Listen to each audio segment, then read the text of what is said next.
কয়েকদিন আগে এই লঙ্কা গাছটা দেখেইছো যে আমি একটা আলাদা টব থেকে রিপোর্ট করেছিলাম।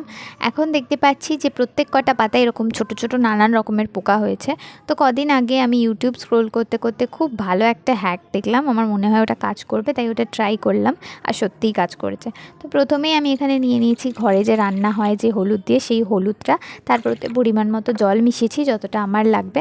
তারপর একটা 1 টাকা পাতার যে কোনো শ্যাম্পু তোমরা ইউজ করতে পারো। এরপর আমি এখানে ওই ইনো বা ইনোর মতো আরও নানান যে টাইপের পাউডারগুলো হয় ওটাই একটা ইউজ করেছি। তোমরা চাইলে কিন্তু নর্মাল বেকিং সোডা, যেটা বাড়িতে অলমোস্ট থাকে সবারই, সেটা ইউজ করতে পারো, সেটাও কিন্তু খুব কাজে দেবে। তো প্রত্যেকটা জিনিস আমি খুব ভালোভাবে মিক্স করে একটা স্প্রে বটলে ভরে খুব ভালো করে গাছের পাতায় এবং গাছের যে যে জায়গাগুলো এরকম পোকা দেখেছি সব কটা জায়গায় স্প্রে করেছি।